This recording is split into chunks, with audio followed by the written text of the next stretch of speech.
Hey guys, I'm going to try and make this quick. I know I say this every time, but I actually don't have so much time. So let's do it.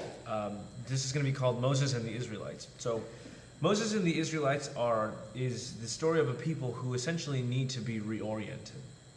So for 400 years, they had been in slavery in Egypt.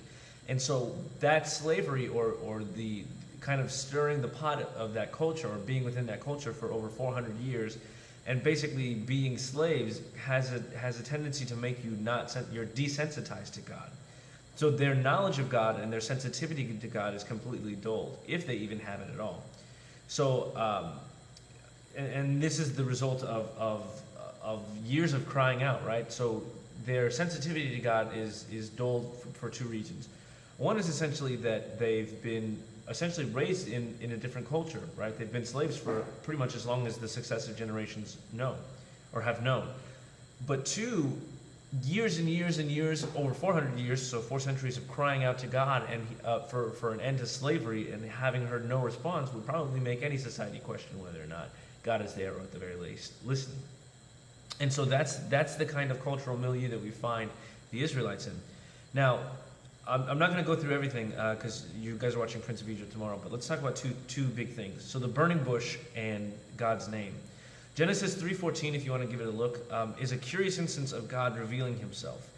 Why? Because God, so insofar as you have something's name, you have power over it. Why? Right? So if you have name, you have a power to recall that thing's presence. And if you have the power to recall that thing's presence, then it means that you have power over the thing itself in a certain sense.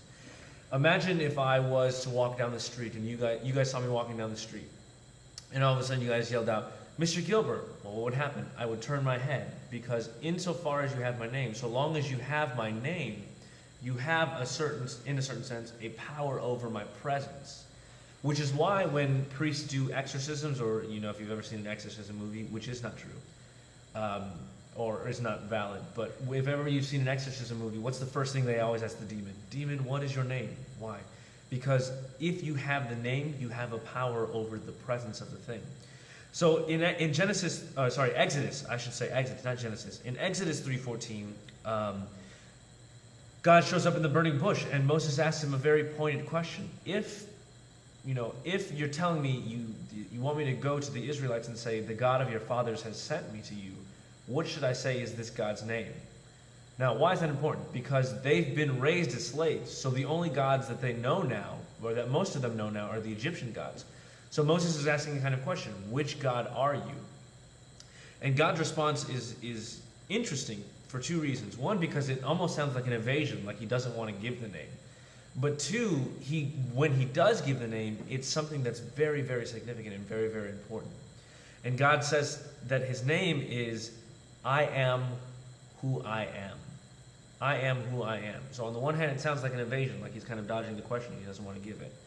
On the other hand, though, it's a very important thing because he's not avoiding the question. He's really giving Moses the name. I am who I am. That means everything that ever was, ever will be, or ever is right now, I am. I am the creator. I am the uncaused caused. I am the perfect being. I am the unmoved mover. I am all of these things that you guys have heard in Aquinas' arguments. And this is one of the things that Aquinas jumps on immediately because it's the first indication of God being this insanely transcendent being that no one can ever touch, right? So this insanely transcendent being who just is decides to reveal himself in this burning bush, and not only reveal himself in this burning bush, but reveal his love in that he tells Moses, I have heard the cry of my people who are wailing because of this slavery, and I'm sending you to be their deliverer. So I am who I am is very important. Because since God has now given his name, I am who I am, or the Hebrew translation would be Yahweh. Since he gives this name, Yahweh, now humanity has the ability to call upon his presence. And in so much as we can call upon his presence, he gives us access to something which is infinite, namely himself. God is infinite. He doesn't have to give anything to anybody. He doesn't have to make anybody aware of his presence. He doesn't have to do any of that. But not only does he make us aware of his presence, but he gives us the name by which we can control his presence for ourselves. And in so much as we can control that presence, or in so much as we can call upon that presence, we can call upon his presence upon us in our lives. So those blessings which would normally not be available to us because they come from infinity are now available. God makes them available by giving us his name, Yahweh. It's the divine name. Now, I'm not going to go over Moses in Egypt because you guys are going to watch Prince of Egypt tomorrow. But I want to talk about the Ten Commandments and telos. So, Ten Commandments and telos. T-E-L-O-S.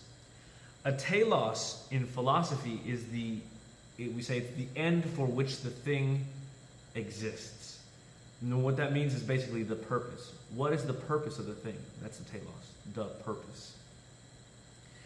So we say something is good if it fulfills its telos, or if it exists in such a way that it fulfills the end, or if it exists in such a way that fulfills the purpose that it's created for, then it's a good thing.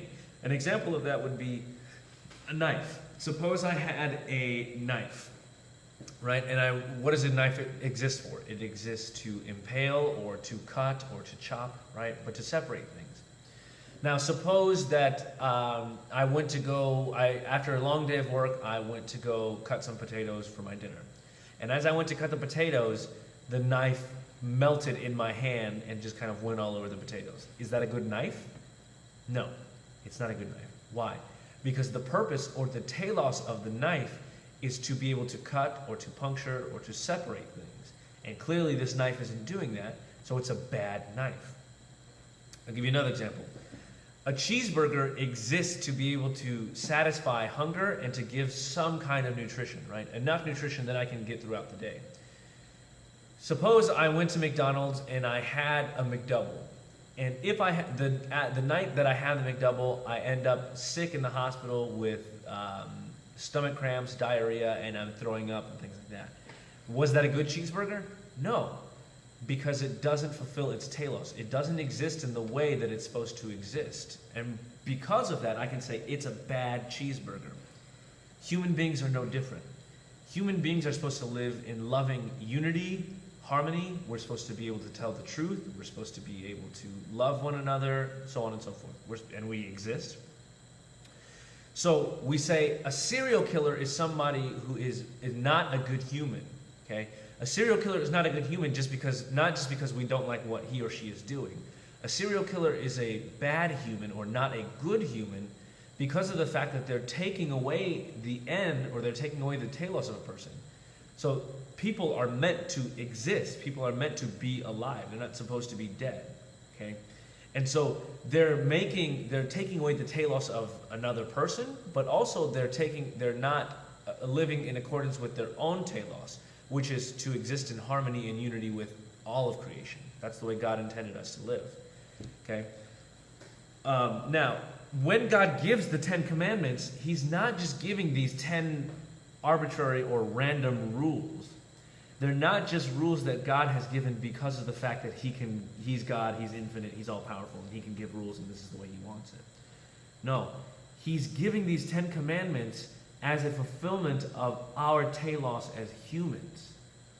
So when he says honor the Sabbath, he's not saying honor the Sabbath just because he has this huge ego that we're all supposed to, he has this huge ego that we're all supposed to bow to. That's not it. Honor the Sabbath. The Sabbath is a day of rest. So why is it necessary for us to honor the Sabbath? Because humans need to rest.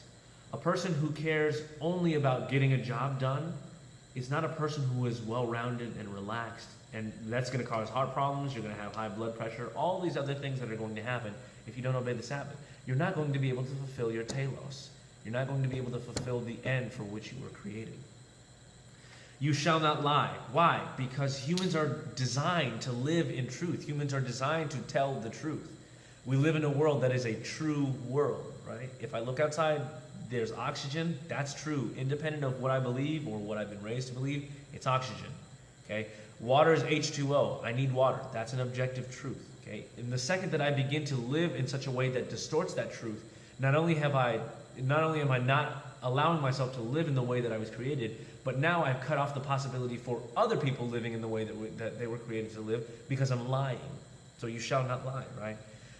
Do not steal. Why? Because it's contrary to love. Stealing from somebody is contrary to love. When you steal from somebody, you don't care about what they have. You don't care about how it's going to affect them. You steal, right?